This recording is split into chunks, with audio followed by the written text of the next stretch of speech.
여러분 안녕하십니까? 포항 MBC 뉴스투데이입니다. 경북 동해안에는 오늘 낮까지 5에서 10mm의 비가 더 내리겠습니다. 비가 그친 뒤에는 다시 무더위가 찾아오겠습니다. 안수진 기상캐스터입니다. 오늘 경북 동해안은 더위가 잠시 쉬어가겠습니다. 제12호 태풍 종다리에서 약화된 열대저압부의 영향으로 동해안은 낮까지 5에서 10mm의 비가 내리겠는데요. 기온도 뚝 떨어져서 낮 기온, 포항이 29도, 경주가 32도 등 폭염특보도 일시적으로 해제가 되겠습니다. 동해상에는 바람이 매우 강하게 불면서 동해 남부 해상에는 풍랑주의보가 내려졌습니다. 내일까지 너울에 의한 높은 물결이 해안도로나 방파제를 넘는 곳이 있겠는데요. 해안가와 해수욕장 안전사고에 유의하시기 바랍니다. 미세먼지와 오존은 좋음과 보통 수준을 보이겠습니다. 다만 비가 오면서 습도가 높아져서 불쾌지수는 매우 나쁜 단계까지 오르겠는데요. 실내 온도와 습도를 적절하게 조절하시기 바랍니다. 자세한 지역별 날씨 알아보겠습니다. 오늘 낮까지 가끔 비가 오겠고 오후가 되면서 구름 많겠습니다. 낮 기온 울진 28도, 영덕 31도, 포항이 29도, 경주가 32도입니다.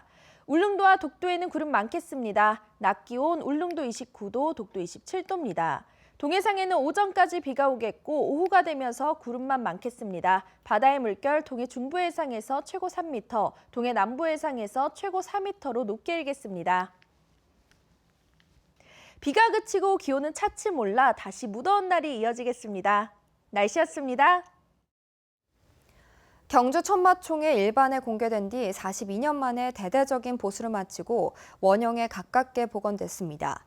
천마도도 하나 더 복원됐고 첨단 디지털 영상기기도 설치됐습니다. 보도에 김철승 기자입니다. 11개월간의 공사 끝에 천마총이 새 모습을 드러냈습니다. 우선 핵심 시설인 적석 목곽분이 발굴 당시와 가깝도록 복원됐습니다. 발굴에 참가한 연구원들의 자문을 통해 상자한 부장품과 천마도가 놓여진 위치 등을 알기 쉽도록 입체적으로 표현했습니다.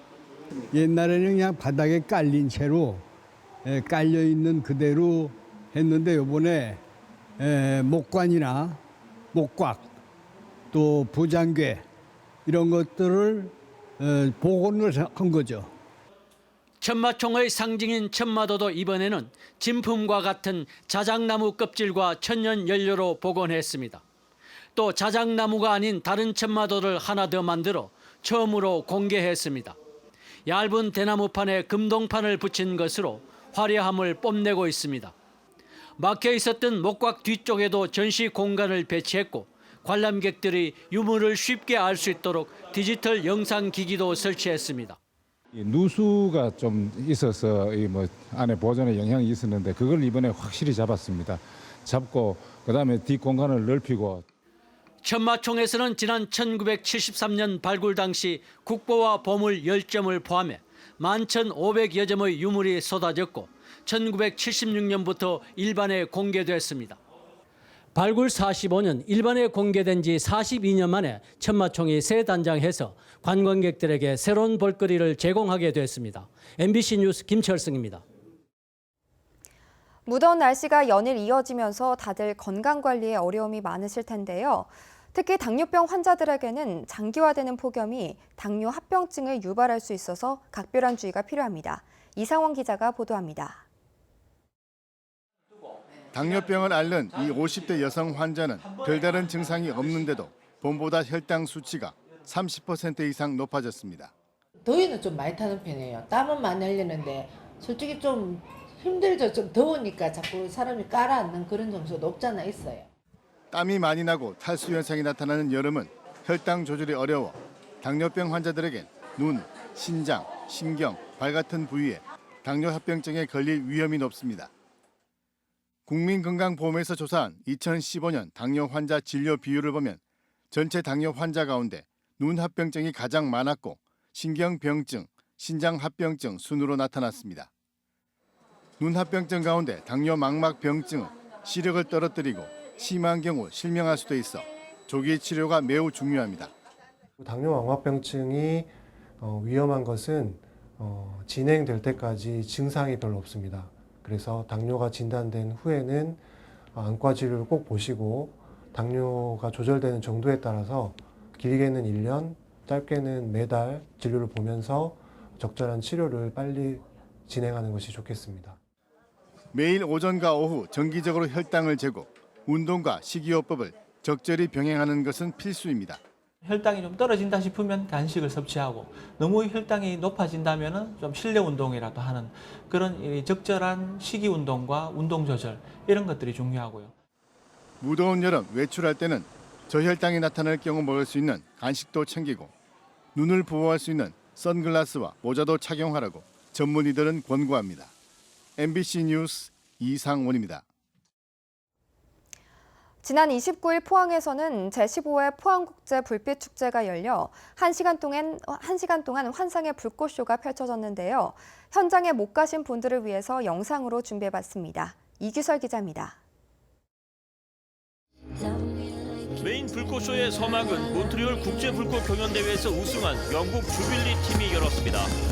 유니온 재계 배색처럼 격조 있는 레드와 블루를 활용해 역동적이고 혁신적인 불꽃을 만들어냅니다.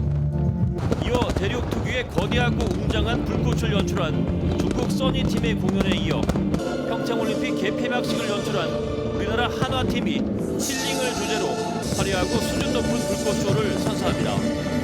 한화팀은 영일대 전체를 무대로 활용해 압도적인 스케일로 관중들을 매료시켰습니다.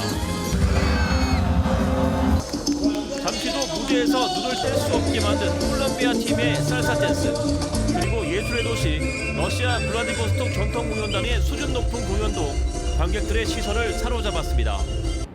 영일대 밤바다를 수놓은 화려한 불꽃쇼, 포항을 찾은 관객들에게 환희와 감동을 선사했습니다. MBC 뉴스 이규선입니다. 포스코그룹과 외주 파트너사 임직원으로 구성된 포스코 패밀리 봉사단 300여 명은 2018 포항국제 불빛축제에 자원봉사자로 참여해 행사의 진행과 마무리를 도왔습니다. 포스코 해병대 전후에는 행사장 교통과 행사 안내를 도왔고, 외주 파트너사 연합봉사단은 행사가 끝난 뒤 영일대 해수욕장 일대에 버려진 쓰레기를 말끔히 수거했습니다.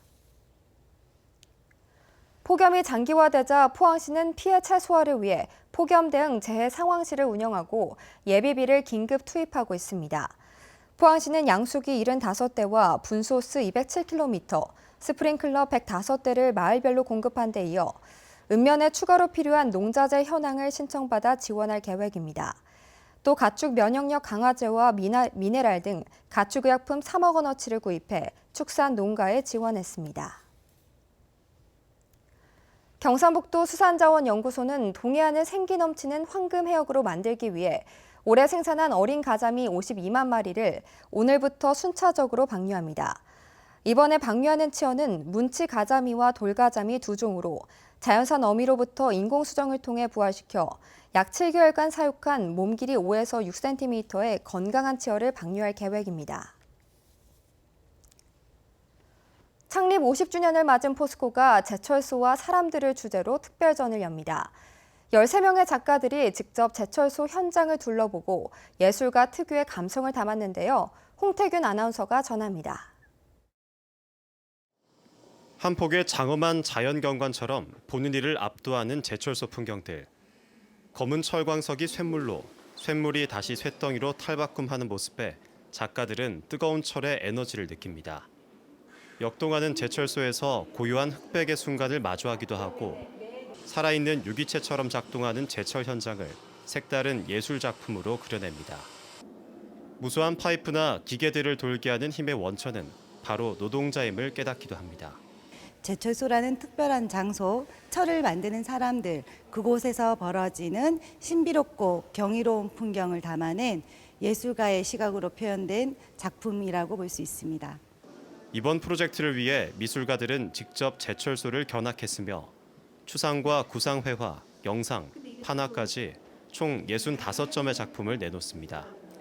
제철소에서만 발견할 수 있는 풍경을 담은 제철 비경, 위대한 순간의 기록은 포항시청과 포스코 갤러리에서 동시에 진행됩니다. 이 밖에도 이번 주에는 김환주 작가 초대전을 아트센터 갤러리 봉공에서 만날 수 있으며 국내외 인기 작가 소장 작품전이 경주 현대호텔 오션갤러리에서 경주 의학미술관의 야간 개장 프로그램 뮤지엄 아트나이트가 시작됩니다. MBC 뉴스 홍태균입니다. 울진군 사격실업팀이 최근 전남 나주에서 열린 제36회 전국실업단 사격대회에서 여자 일반부 공기소총 단체전 우승과 공기권총 단체전 3위의 성적을 거뒀습니다. 울진군청 사격실업팀은 올 들어 전국 사격대회에서 단체전 우승을 4차례나 하면서 오는 10월에 열리는 제99회 전국체전 3연패의 가능성을 높이고 있습니다. 2학기부터 고등학생 자녀를 둔 학부모들은 수업료와 급식비, 방과 후 활동비 등 교육비를 신용카드로 낼 수 있습니다. 경북교육청은 2학기부터 전체 초중고교에서 교육비를 카드로 낼 수 있다고 설명했습니다. 종전까지 급식비와 방과 후 활동비, 현장 체험 비용 등 교육비는 계좌이체를 하거나 학교로 직접 납부해야 했습니다. 포스텍 철강대학원 권세균 교수팀은 고엔트로피 합금에서 강도와 연성이 동시에 증가하는 현상을 금속 소성 이론으로 풀어내는 데 성공했습니다.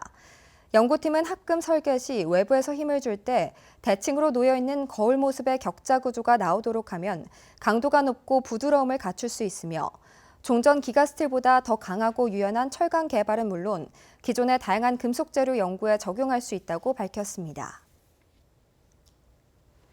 울진군이 정부의 에너지 전환 정책에 대응하기 위해 군수 직속의 원전 현안 TF팀을 구성했습니다. 원전 현안 TF팀은 유관 기관과 함께 신한울원전 3, 4호기 건설 중단에 따른 대응책을 마련하고 중앙정부를 대상으로 원자력 관련 기관 유치 활동도 벌일 예정입니다. 포항 테크노파크 경북 스마트 미디어 센터는 1인 미디어 산업의 지역 기반을 마련하기 위해 지역의 초중고 대학생과 일반인을 대상으로 수준별 교육을 진행합니다. 교육은 다음 달 6일부터 10일까지이며 1인 미디어 콘텐츠 제작 기술을 익히는 기초과정과 장비 사용, 콘텐츠 제작 등 실무 중심의 심화 과정으로 각각 구성됐습니다.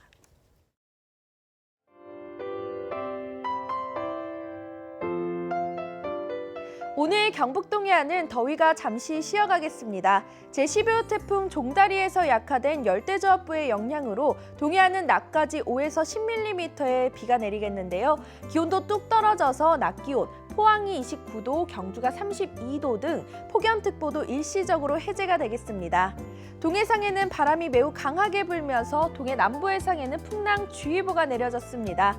내일까지 너울에 의한 높은 물결이 해안도로나 방파제를 넘는 곳이 있겠는데요.